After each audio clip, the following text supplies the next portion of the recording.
This episode of Says Who is brought to you by you through your support of our Patreon at patreon.com/sayswho. That's our Patreon, where pretty much every Sunday you get this all over again. You get me and Maureen doing a little thing we call the Town Watch, which is basically this, only more chaotic. So that's fun, and only a half an hour.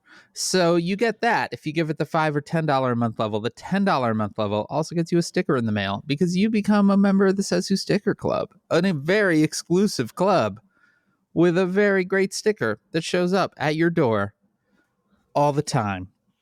Unless you were an international payer of the sticker club over the last few months, where I discovered that people weren't getting them, and then I went to my P.O. box, and there they all were sitting there. So that's fun. Oh, no. It's okay. Those are going out. I'm resending to all of you in the sound of my voice, and I have corrected the problem. Anyway, patreon.com/sayswho. Dan, I have a book coming out called Death at Morning House. Don't call it the other thing. Okay. It messes up the orders. It's called. Can you call the sequel that? No. Nah, damn it. It's called Death at Morning House. And if you pre-order it, I'll love you forever. Yay. Yay.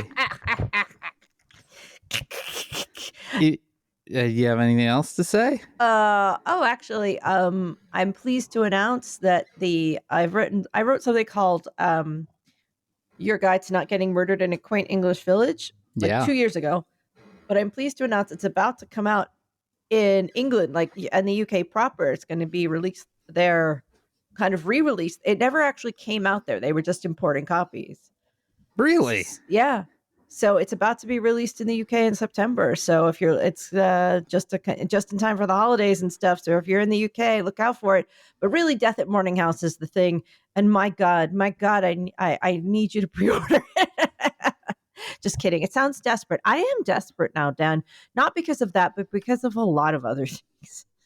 All right. Well, if you would like to stave off Maureen's desperation and order from our own little bookshop, you can always go to kickbezosintheballs.org, where you have one-click access to pre-ordering Death at Morning House. Thank you. I had to remember it, though. Yeah, I know. That's the trouble, is that other people were like, he kept saying it so much, I forgot what it was called. So if this goes wrong, it's your fault. That's me. That's you. I'll take the blame.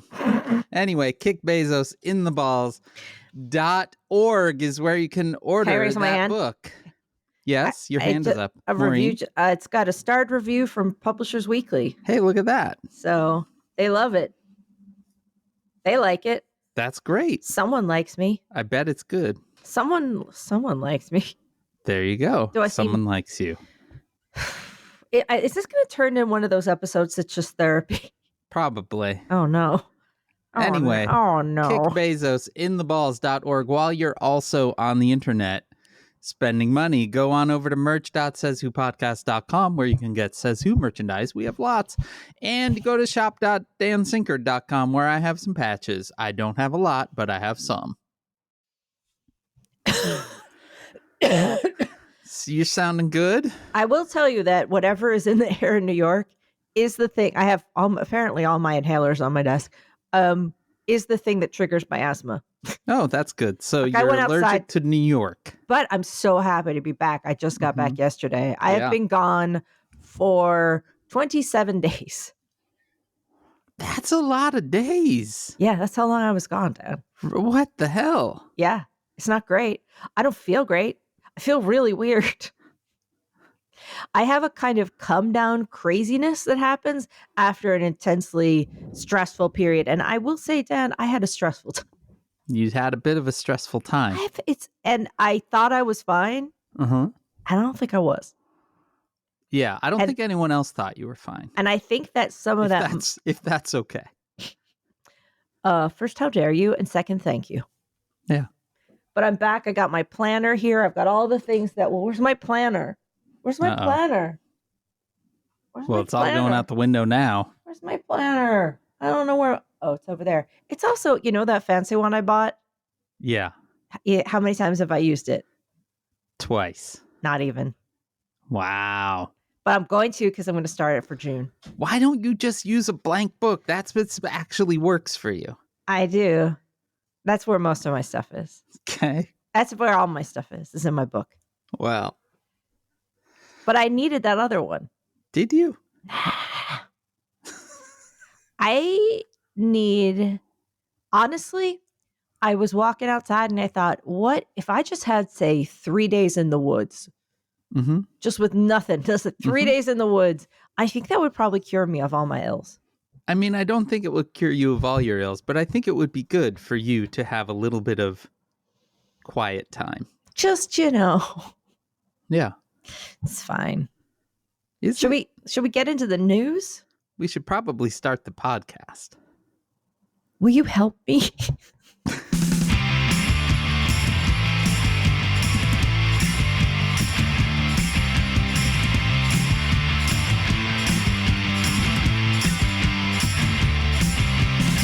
Welcome. You got to give it to me. To says who, don't just make a little keep it going symbol. It was not a big thing. How dare you? To says who, the podcast that isn't a podcast. It's a coping strategy. I am Dan Sinker. And I'm Maureen Johnson, and I'm here to cope. You are. How is that coping going? It's probably okay. I don't know why it just like all of a sudden a kind of wave of confusion hit me. Why did I think I just started to crumble as soon as we started recording? Like I thought I was really holding it together, and then we got on, and I was like, "Oh, no, there goes my brain." Oh, there goes my brain. Oh no. Oh no. So Maureen Johnson, is back at home. She is allergic to the place that she is. Yeah, at some point, if I have to stop and puff on an inhaler, I'll tell you. Perfect. I feel the intense need just to lay down and go to sleep. Okay. Well, when did you get back? Yesterday. You rode your chariot home? Yeah, so I left here on April 29th because my mother needed help for a couple days. So I was in Philly for 5 days. Yeah. Then I was back for 24 hours. Yep. Then I flew to France. Yeah. Then I was in France for 10 days. Yep. And then as I flew back, my father fell at the casino and broke his hip. And so I was at Foodies. And so I was home for literally 11 hours. Perfect. Just enough time to dump my stuff, switch the bags over, pick up the mail. And then I had to go immediately to Philly. And I just got back yesterday morning. This sounds fine. And everything's been piling up. And it was very intense. Yeah. I had a few moments of clarity while I was down there. You can't do things like this in the way that this currently exists. Correct. Dan, sometimes we have to come to a lot of realizations about how we can't control other people. We can only control our reactions to them, which is something I know. Okay. And say a lot. And we can't always live that, Yeah. You know what I mean? I do. Yeah. How are you? Let's talk about you. I'm fine. It's sunny. It is sunny. The coughing part. Yeah, I hadn't felt it. And then whatever they've got going on here, I felt like everything went into the lungs all of a sudden. I went, oh. I wonder if there's let's see, I'm going to check NYC air pollution today. Hold on, I'm going to look because I need to know. Do you? I want to find out why I feel like my lungs are burning. It says it's actually pretty okay. Okay. I mean, it's never great. I have told you about my friend that had many lung problems and other problems and then moved to Oregon and they all went away from New York, right? I mean, it says it's good today. Okay. Let's see. NYC. This is you talk. This is excellent podcasting. You talk. Every time the wind blew, I would start to wheeze and cough. So let's see here. Oh, there it is. What is it? Tree pollen. Okay. So there you go. Yeah. Whew, the old lungs are burning, Dan. Well, that's fun. That's a good time. Happy to Yeah. hear it. It's nice to get back and just feel like you can breathe easy again. It is good to be back. Oh, I'm sure. I went to you've kind been of gone a long time. That is too long. Yeah, especially with the amount of work that was piling Right. up. Well, and with the amount of work involved in being gone. It's the kind of level of work when work builds up to a certain level that you start to almost dissociate and think about like, you just start to go like, what if I just hid?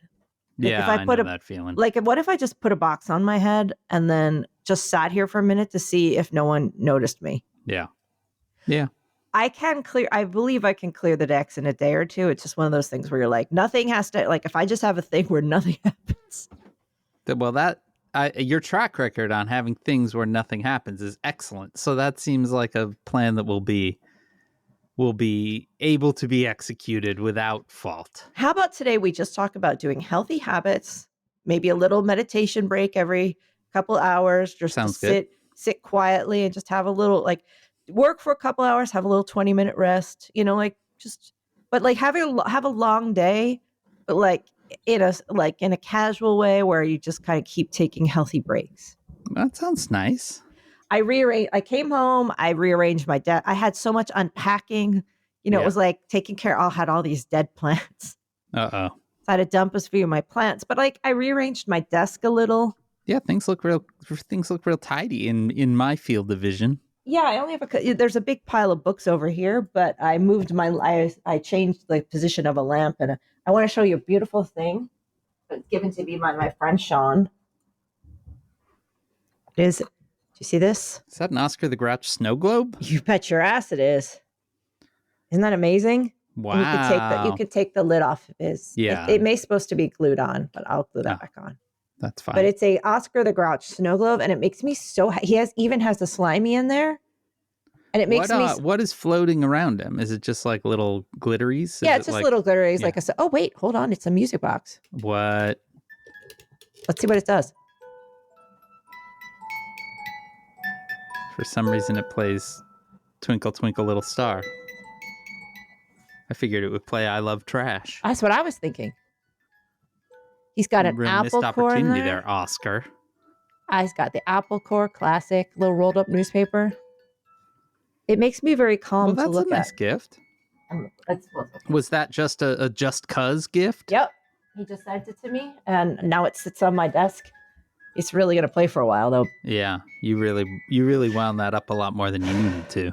Just looking at him, though, relaxes me. Oh, well, that's good. Yeah, I love Oscar. I love Sesame Street so much, Dan, and it forms so much of my personality. And obviously, I follow Muppet History, the greatest of all accounts. Okay. Who just... Muppet History is a guy who's really, his love of the Muppets and Jim Henson was so strong that he basically created like a whole place and database of all things Muppet and Jim Henson. Okay. And he posts a lot of like beautiful Jim Henson content all day long. That's what he does. Yeah. And it's so calming to me because I think I moved to New York because of my love of Sesame Street. Like it actually forms a large part of my personality. Well, that's good. I'm not embarrassed to admit that. It's a beautiful thing, Dan. Yeah. Jim Henson, he's a beautiful man. He did good. He was a guy that just created things out of the joy of his heart, you know? Yeah, definitely. I honestly think that having a good stressful experience is great to kind of shake your bones a little bit. Okay. And make you drop a couple things that you don't need to hold, you know? Okay. That's what I mean. Like it took that little vibration for me to be like, maybe I should put this box down. Okay. You know what I'm saying? Well, that's good. Clear up some of, does it feel weird? It does feel weird. What is it in that sentence? In this case, it's like pain right here. Okay. Well, it's like, no, I meant, does it feel weird? It is what? What is it in that sentence? The stress, you know. Yeah. Okay. Dealing, with people and situations that you can't stop them from making certain decisions, you know? Right. Yeah. But isn't that what this whole experience has been about, Dan? Is us watching people make decisions and us coming to grips with the impact other people's decisions have made on our lives. Yes. If Says Who isn't about that, then what the hell is it about? Well, Can I go get some water? Question. Yeah, I need water. Get some water. Oh. Hold. Oh. She's hitting her inhalers. I also have to do this. Yeah. There it is. She's doing it. Real time inhaling. Okay, she's getting another hit. Yeah. 10-4, everybody. We've had a little hit of the old albuterol. Yeah, getting that albuterol action. You drank some water? I had some water. Well, great. Dan, am I falling apart? Yes. Oh, no. Why? I mean, I think anyone that looks back at the last 28 plus days of your life would The middle say, 10 were really the middle 10 were great. Yeah, the middle thing that I wish is that you could have had that middle 10 at the end. No, and then just come back to, a sense of renewal, right, and direction. Right. But instead, I feel like there is a real uncanny knack of whenever you've done these retreats or anything like that you come back into a spiraling chaos instead. Right. And it undoes the good work. Right. Look, guys, I don't want to make this about me. Yeah, we do. We got to make this about we made this about you a long time ago. Oh, that makes me sad. I'm sorry, guys. Hey, look, it makes me feel sad. I don't want that. Let me look. What are you doing? Here. I'm pulling out a book. This is a book by Jamie Attenberg called 1,000 Words. Oh, yeah. A Writer's Guide to Staying Creative, Focused, and Productive All Year Round. And it's about writing 1,000 words a day in the summer. I'm just going to put this right here. Yep. And make that a little focus next to Oscar. Okay. You mean for you? Yeah. And I think that's a great summer thing to read.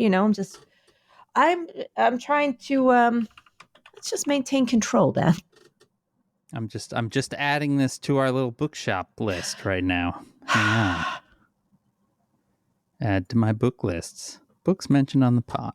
Boom. It's on. Yep. How are you? I'm okay.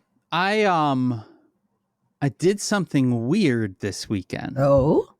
Which was a 3-day weekend because it was Memorial Day yesterday. And I didn't work on that day. It was wild. I think it says something about you and me both that I was so genuinely taken aback by that. Yeah.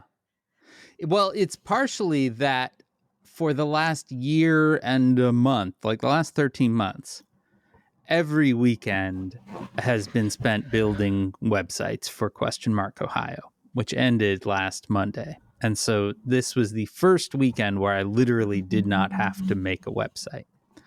And then both of my jobs that normally have stuff on Mondays were not working as well. And I decided to just roll with that. That's great. It was crazy. We did yard work. Yeah. We weeded our front bed, which it turned out last year I had put a bunch of things in that all came back. So that was fun. And put mulch down. It was wild. It was like a weekend that felt like a weekend, which I have not had in ever. I don't know, in a very long time. So it was nice. What's wrong with both of us? There were intermittent major rainstorms here, so there was that too. Yeah. What's wrong with both of us? I mean, that's a whole long podcast. Yeah. I'll tell you one of the things that's wrong with me. So Janice has for a while wanted to bring down some boxes from the attic of old Punk Planet stuff that got packed up when the office, got packed up and then put up in the attic once we were living back here. And boy, you want to just open a box of sadness. That's that shit right there. I'm like, oh, I don't want to see any of this. It's just too sad. Oh, no. Why? Because it's sad. Fucking, shit that you did and loved and then ended unceremoniously. It's sad. But then, so that's my problem. What about something you made and didn't mean to make that lasts this long and you're still making it 8 years later? Well, that's good. Yeah, there you go. Yeah. There you go, Dan. And luckily the world is safe and stable and everything is going great. Everything is just fantastic right now, Maureen. I distinctly remember the President of the United States, Maureen. Yeah. Might remember him. His name is Joe Biden. I distinctly remember him months ago now. It was the end of February. Eating a big ice cream. Just lolling, licking that ice cream. And explaining to everyone that there was a ceasefire happening in Gaza that weekend, Monday great. at the latest. That's fantastic. And he's just sitting there licking his ice cream, enjoying his ice cream, and explaining to everyone this was happening. I remember it distinctly. I remember at the time, and I think we talked about it even at the time, where it was like, whoever's advising him on like image, maybe that wasn't the right thing to advise. Generally speaking, talking about major world events, especially ones that are connected to a lot of death, don't be licking a big ice cream. Feels like number one. Fair. Turns out now, number two, don't do that when there isn't actually a fucking ceasefire that's going to happen. I think I agree with that, yeah. Like, maybe they were close. Don't go ahead. Don't do it. Because you know what you look like months later? Some asshole eating an ice cream. Writing checks that he did not fucking cash. Yeah. Things are not great. No. This is all in the context of the fact that there was a really horrible bombing in the Rafah refugee camp that killed scores of kids and shit like that. It's very awful. But I remember that man fucking eating ice cream. Dan, we are in the rather unusual position of apparently trying to send a floating bridge to send in aid to a place that we're all also supplying weapons. Yeah. To the like we're supplying the bombs that are coming down, and then we're trying to build a bridge to get supplies to the people that the bombs are landing on. Yeah. You know. That's very odd.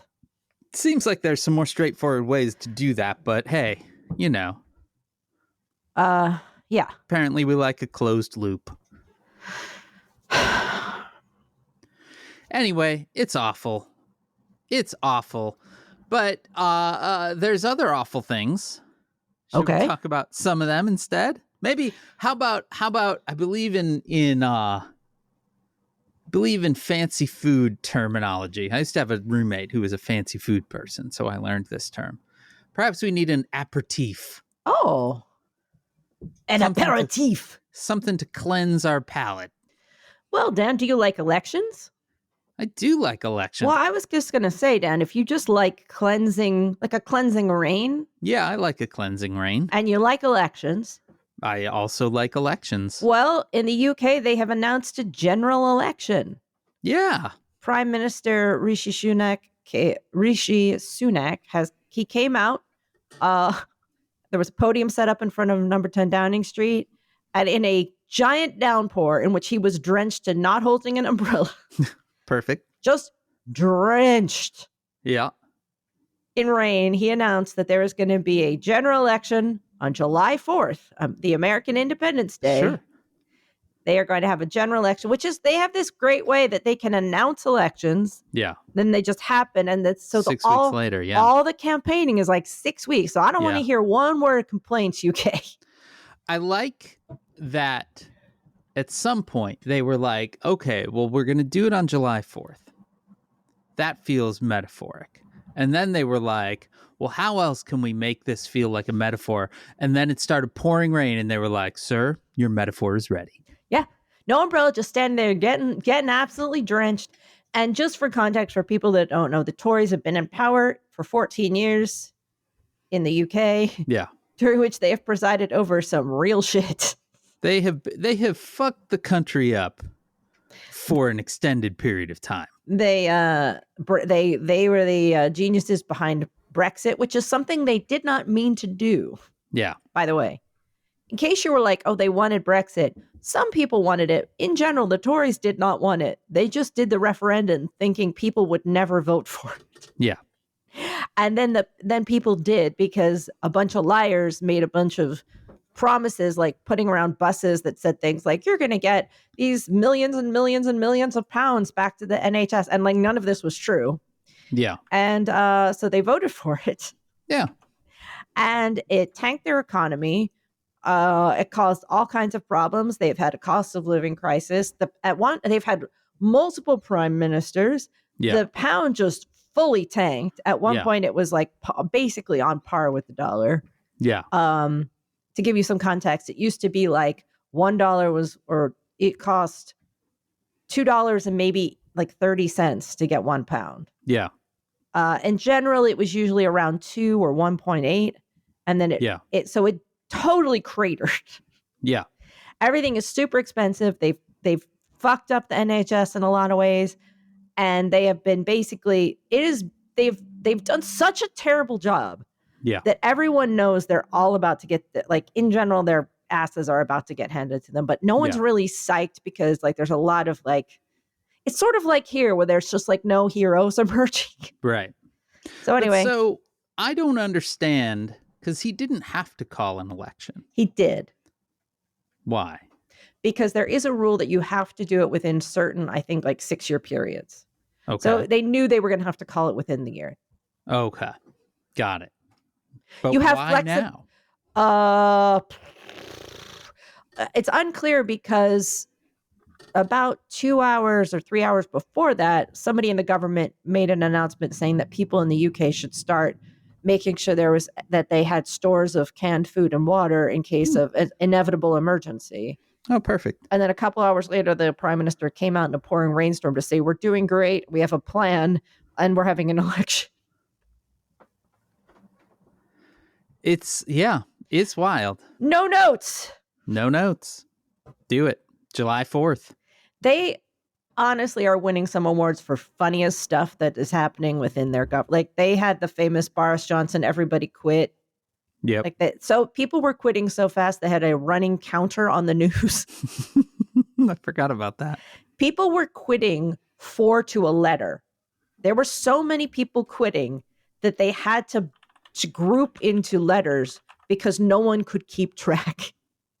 And then he had to sit there and get his ass handed to him by a committee in Parliament, knowing that his enemies were gathering in number 10 to basically tell him he was fired when he got home. Yeah. Thank you, the UK. Whoever is involved in the Labour Party should really jump on the July 4th thing and deliver Bill Pullman's speech from Independence Day. That's the big rallying cry. If they were smart. Yeah, if anybody did that, I think that would be. They're not going to do it. They're not going to do it, but boy, I like that movie, Maureen. It's right there on the ground. Just pick it up. I saw Independence Day on Independence Day when there used to be a movie theater, like big movie theater in Chicago, that for big movies, they would start playing them at midnight, and then they would just kind of play it round the clock. And so we tried to get to the midnight show, but it was sold out. This was before you could buy tickets, in advance. And so then we were like, well, when's the next show? And I think it was the 3 a.m. showing or something. And we were like, sure, sounds great. So we bought those tickets, and then we went to a dive bar nearby. And we got to the movie theater, and then it was very clear that everyone in the movie theater had done the same thing. And so the theater reeked of alcohol. And it was possibly the greatest movie-going experience I've ever had in my entire life, because the crowd was just fucking wild. When the White House blew up, people were high-fiving, screaming, going nuts. It was great. I feel like I will never experience anything like that again. It was great. For me, that was the first Twilight movie. Woof. Dan, you haven't seen it. That's why you don't know it's so good. True. It is. And I will get you to watch it this year. Maybe. It is magical. Like, it is. The audience was lit. Everyone was like, oh my God. Unless you've seen it, you don't know what you're missing. And then you don't have to watch the next two. And then you get to the last two. And the last two, they just made those and they knew they'd nailed it. They'd finished the movies. Yeah. Once you get to the baby with the giant eyes and the Slurpee cup full of blood, and then Edward having to chew open to get the baby out with his teeth. Okay. And then a grown guy falling in love with a baby. Like, it's all kicking off in this. It is all kicking off. Like, you don't know it. You don't know the magic of this movie. Okay. But the first one is just like an experience. It's a ride. I saw a vampire movie this weekend called Abigail, which recently came out. And its most notable feature. So if you think about like your typical vampire lore, when you stab a vampire, with a stake or whatever, they turn to dust, right? Like it's kind of your Buffy style dusting. This one, instead, they just explode in an enormous cloud of blood. And it is amazing. It is truly an entertainment spectacle unto itself, simply to see the gigantic explosions of blood. You know what movie would really suit my mood right now? What? With Nell and I. With what's that? With Nell and I? I don't even know what you're saying. What? That doesn't even sound like you're saying words. You've never seen With Nail and I? I've never even heard of With Nail and I. What? It's a 1987 British black comedy film written and directed by Bruce Robinson. Yeah. Never. Dan?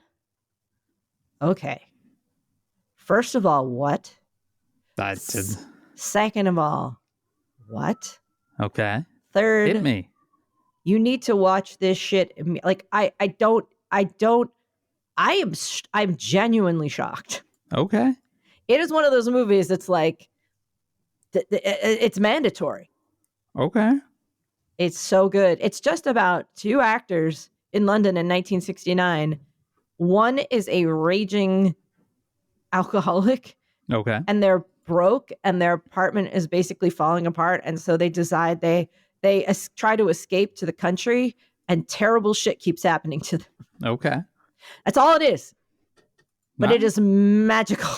That sounds great. Speaking of magical things, Maureen. Just the way you said, oh, that sounds great, Maureen. Anyway, that sounds great. I'm trying to get us back on track. All right, try all you like. Rudy Giuliani. Last week, we discussed the fact that he was served at his 80th birthday by process servers in Arizona, who had been trying to find him for 2 weeks. Finally found him at his party. It was a good way to find someone. He was arraigned on those charges last week, and most of the defendants in that case were arraigned in person, but he did not go to Arizona. He joined virtually. And Maureen Johnson, he forgot to turn his mic off once he was done, and he graced everyone with the sound of himself peeing.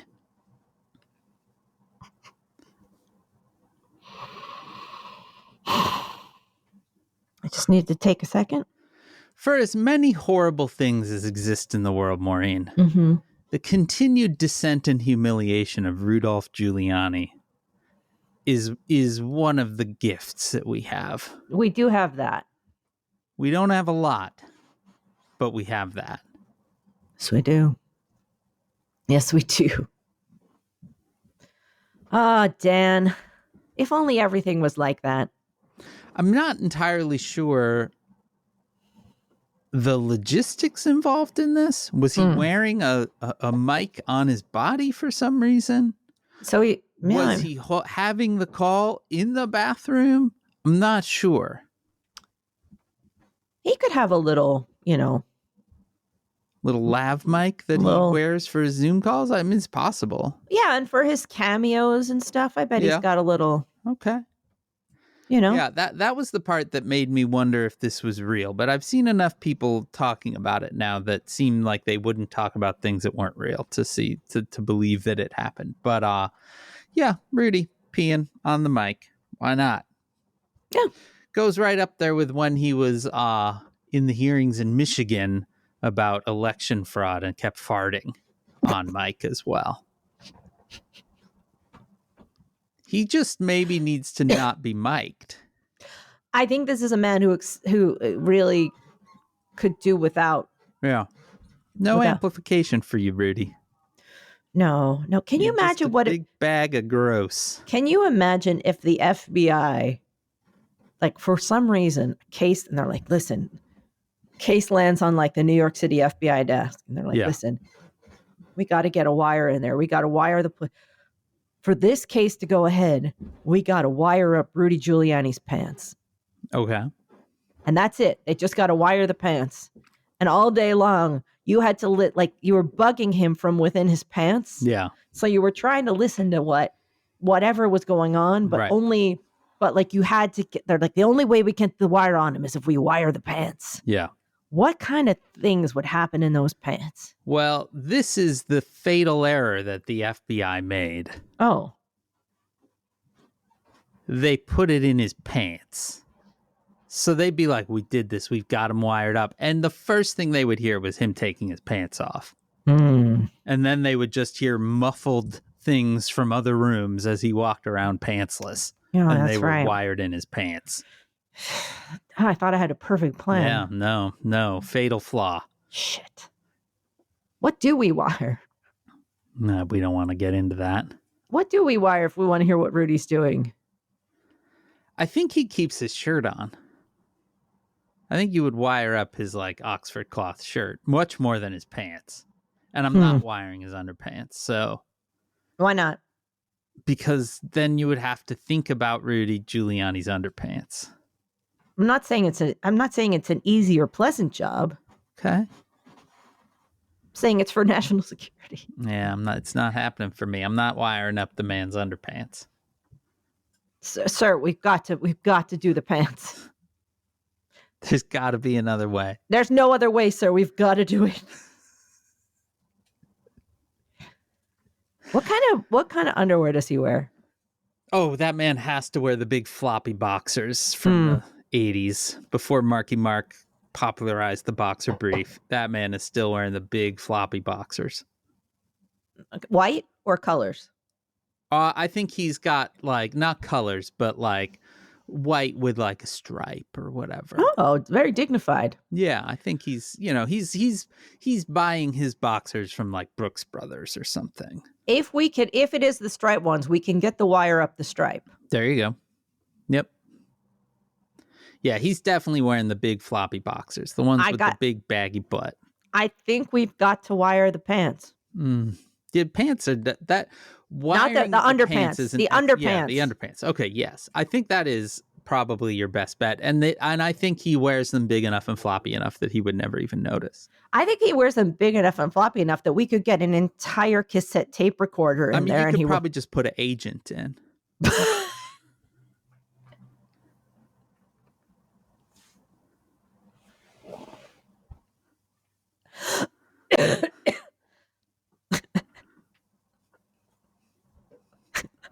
Like, sorry, Agent Dennis. We've got some good news and some bad news. Okay, sir. What do I need to do? Well, the good news is you're on a high-profile case. Oh. The bad news is you have to hide in Rudy Giuliani's boxers. Excuse me? Yeah. We just figured it's more efficient than wiring. Sorry? Sir? I misheard you there. I just... You fit the profile. For? Hiding in his pants. Oh, man. I bet you could get another agent in the pants, though. Yeah, but the pants aren't going to be helpful. He won't be able to take him down if there's another person in them. We are thinking about his pants too much. Yeah, definitely. Well, let's switch topics, perhaps, to the fact that Supreme Court Justice Samuel Alito... Why are you doing this to me? was the subject of a New York Times article this past week about how he flew an upside-down American flag outside his home in the days just after the January 6th insurrection. Which is a normal thing to do, I guess. Regular. Yeah. He blamed his wife, who said that she was sort of in a flag flying argument with another neighbor, which is, those are things that happen when you live a normal life, right? I guess. But also, it doesn't make it any better. It doesn't make me feel better. I mean, if my opinion matters, Yeah. And I also now have questions because now we already knew that Ginny Thomas was an insurrectionist, Clarence Thomas's wife. But now Mrs. Alito also. There are only 9 justices, Maureen. Yeah, if there were more, I'd feel better, but there's not. Yeah. So we've got that going. And that story seemed to come to an end until the New York Times then reported that he flew a different insurrectionist flag outside his beach house. Sure. Because, of course, first of all, he has a beach house, but then this one featured a pine tree and the words, "An appeal to heaven" above it. There's apparently an old Revolutionary War flag that has not really ever gotten the same kind of traction until recently when Christian nationalists took it up. And yes, folks flew it also at the Capitol on January 6th. Cool. This one, while the photos of the upside down flag seem to be very short dated, this one was up long enough that it is actually on Google Street View of his beach house. And it seems to have been up for at least a year, if not more. It's all good stuff. And then you remember also that this same person is going to be deciding some January 6th related stuff in the next month or so. Great. Mm-hmm. I don't feel good. It's not a good feeling. It's definitely not a good feeling. And there seems to be almost nothing we can do about it, which is great.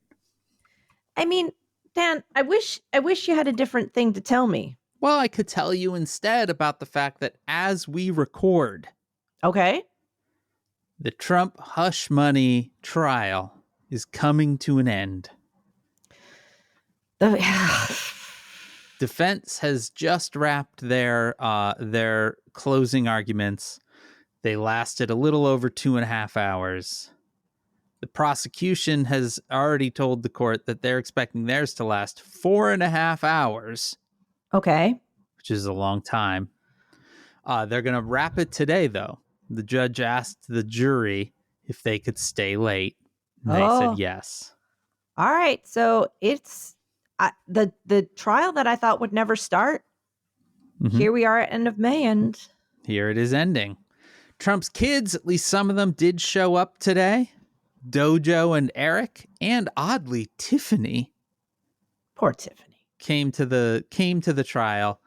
Tiffany's husband also showed up, and Eric's wife, Laura Trump, who is also the co-chair of the Republican National Committee, which is a totally normal thing to do when you're a totally normal person, is to install family as the head of the National Committee.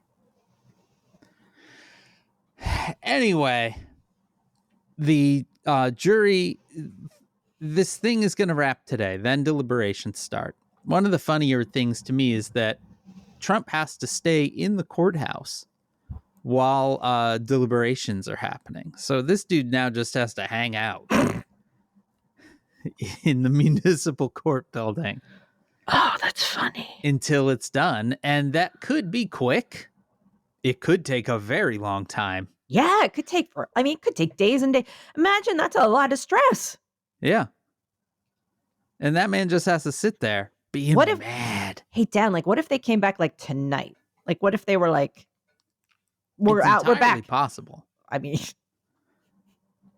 Yeah, I mean, I don't think anyone knows how long it will take. We put our bets down last week. We did. So here's the thing that we didn't discuss. Here's a scenario that we didn't discuss. I read about this weekend, right? So Trump is up on 34 counts. Okay. And it's 34 counts. They are all for the same thing, for falsified business records, right? 11 of those are for checks. 11 of them are for falsified invoices, and 12 are for falsified ledger entries, right? But they all relate to these 11 checks. Right. Trump did not sign every check. The earlier checks are signed, they come from Trump's trust, and they're signed either by Alan Weisselberg or by Eric or Dojo, who, if you remember way back to the early days of 2016, they were in charge of a not blind trust, but a trust of his money. So they were originally cutting checks from the trust.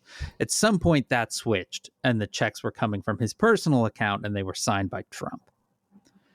So there is a possibility that he might be found guilty for the checks that he signed, but not for the checks and the related other records, right? The invoices and the stuff that lead to the checks that he signed. Right. But not for the checks that Dojo or Eric or Alan Weisselberg signed.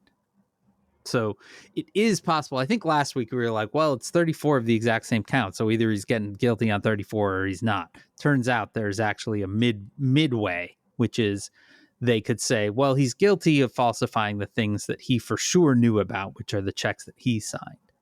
But do we have a reasonable doubt that he knows that Alan Weisselberg signed this check? No. So then he's not guilty on that. So you could split those 34. Right. Either way, it's good to remember what we discussed last week, which is the most likely scenario if he is convicted is probation and not actually jail time. But also this extra complication could mean like it just takes them even longer. Right. Absolutely. One can certainly imagine a scenario where the jury is sort of like, some people are like, well, he's guilty. Some people are like, well, I don't think he's guilty. And then other people are like, well, there's a middle way here. So now let's parse this out, right? Like, I don't think they will come back rapidly. That's just my guess. That said, are they incentivized because they've already spent 6 or 7 weeks of their life doing this? Sure. Yeah. I don't know, Dan. We placed our bets last week. You said not guilty. I said guilty. I know. Turns out, though, we might both be right.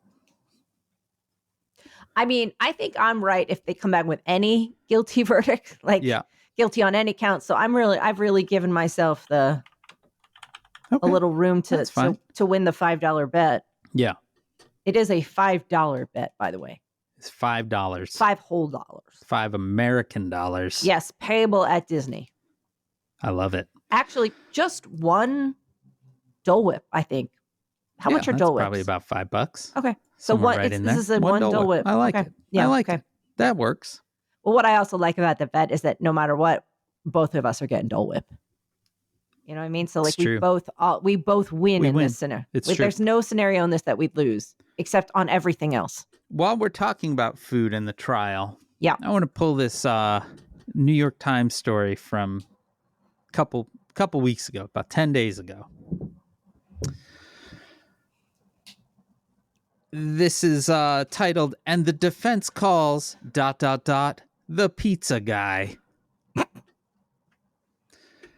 It talks about how during the midday break, it's time for Mr. Trump to eat. It would be difficult for Mr. Trump to duck out for a steak or even a hot dog, so he orders in. He and his legal team then spend their lunch hour in an empty courtroom across the hall from the one where his trial is taking place. On Thursday, this is on May 16th. For the former president and his team, the order was 14 pizzas. How many people? That's what I want to know. 4 cheese, 5 pepperoni, 4 sausage and pepperoni, and 1 chicken, bacon, and ranch. Oh, gross. Where are they ordering from? From the Pie Guy, a takeout place about a block from the court. Tony told me it was for Mr. Trump, said Abimal Maldonado, who works at the Pie Guy, of the man who texted him the order. The order requested plates and napkins. Let's see here. It does appear to be a local. It's a local place. The midday routine is perhaps familiar to New Yorkers stuck in their apartments or their offices all over the city. The Trump team has had not only pizza, but also sandwiches and McDonald's. Is this like a... It looks okay. It does. I mean, it appears to just be... I had this terrible thought that they were going to be getting Domino's or something. No. Shortly before 1 p.m. on Thursday, two brawny men in suits walked briskly down Baxter Avenue behind the criminal courts building where Mr. Trump is on trial. Each carried 7 boxes of pizza. It's just... Food was then carried into the courthouse, as it is each day. Sports, that's... Seriously, though, how many people... I mean, I guess, okay, they've got Secret Service. Right. Couple lawyers, him, Secret Service. Let's just say that everybody gets half a pizza. Mm-hmm. Are there 28 people in there? I mean, that's the real question that I don't really know. Mr. Maldonado said, this is how the article ends. Mr. Maldonado said the Pie Guy had been in business for 1.5 years. The overwhelming majority of reviews on Google are favorable, praising, for example, the quote, super fresh ingredients and amazing staff. All right, well, no shade to the Pie Guy, but... This article has 2 bylines, William K. Rashbaum and Patrick McGeehan, and an additional reporting line. Ben Protis contributed reporting. I don't know that we needed 3 New York Times reporters to write about the pizza, especially when they don't explain to us how many people are eating said pizzas. I mean, yeah, if you're ordering 14 pizzas, I have questions. Yeah. Although given how I feel right now, 14 pizzas seems about right. There's a pretty great photo on this article. I'm going to send it to you here in the chat so you can enjoy. All right, let me see. Opening. Let's look. It's a lot of pizzas. There's a lot of pizzas. Also, I love the guy in the back. Hates his life. That guy is just... That guy absolutely was a bouncer in the 80s. This is what's in the car of the passenger. That's like, this is him. Like, this is... Definitely. This is what she's got. She's got a trunk full of pizzas. They're big ass pizzas too. We make big pizzas here, Dan. So, I mean, really and truly, I mean, you've got Secret Service, you've got a legal team. He's had an increasingly large group of people that would probably be hanging out with him at lunch, right? Mm-hmm. But I mean, even still, half of those huge pizzas, that's a lot of pizza per person. Not everyone's eating a half a pizza.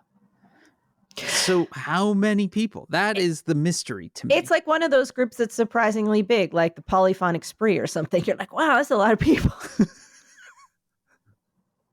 The Polydonic Spree. My goal in life is to somehow get invited to be a part of the Polyphonic Spree. I'm working my way in. You could probably make it happen. What would I do for them, though? I mean, everyone needs a tambourine person. I'll sing backup. Not well, but Play I'll the do triangle. Maybe you just need someone to give off vibes, because I can give off vibes all day. You definitely, you're vibing. Today, I really want to apologize for my vibe, because I honestly think that as this episode began and I began recording, I genuinely experienced not quite a panic attack, but like something came down on me that was so like such like a jolt of bad electricity that I was like, oh.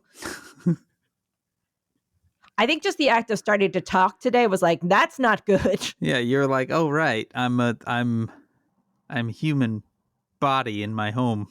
Yeah, like as long as I wasn't saying anything, I was okay. But then I started talking. I'm like, well, that's not going to work. Well, you did it, and all of you did it too. I just want to apologize. Well, though, you know what? I don't have to apologize. You don't need to apologize for who you are, Maureen. And also, SaysWhovia is the kind of place where they're like, fuck yeah, it's fine. They're tuning in for that particular car wreck. And look, you guys, I hope you enjoy as Dan and I fall apart with you as the year goes on. Let's all do it together. And Says Who is made possible by you through your support of our Patreon at patreon.com/SaysWho, where you get this all over again on a Sunday. And you get a sticker in the mail if you give it that $10 level. It's all happening for you there at the patreon.com/sayswho. Our theme music was performed by Ted Leo. Our logo was designed by Darth. You can contact us at SaysWho Podcast on Threads or at sayswho@omfg.town on Mastodon. You can email at hey, that is HEY at sayswhopodcast.com. Join the discussion on Facebook at /group/SaysWhovians. Our Facebook group is moderated by Janice Dillard. If you want to join the fan-run Discord server, you can visit tinyurl.com/SaysWhoDiscord. Whatever you do, spread the word, subscribe, leave stars and reviews on Apple Podcasts, Spotify, or wherever it is that you listen. And you can join us next Wednesday. I hope you're sitting down for this one, Maureen, because next Wednesday is June 5th. I'm not okay with that. I am not okay with that either. By no measure am I okay with it being June for our very next episode. And from my basement in Chicago, I am Dan Sinker. And from my home. Your home. In New York City, baby. City of dreams. That's right. Again, I just want to apologize. You don't need to. All right. Don't apologize for being you, Maureen. Just be you. I think I need a nap. This farmer Maureen needs a nap. Just a little, maybe a half hour. Sounds great. Do it. You're good at naps, though. I'm great at naps. I'm the, I lay down and I'm like, it's 2 hours or it's nothing. You know who's not great at naps is the teen. Oh, that yeah. Guy will be like, I'm going to take a nap. And then 3 hours later, he's like, oh, what just happened to me? Yeah. Yeah. It's like that. Like, it's very rare that I can just lay down for a little bit and pop back up again. Yeah. I'm good at that. That's my one true talent. Oh, man. I'm jealous. Anyway, I am Maureen Jones. And this has been Says Who.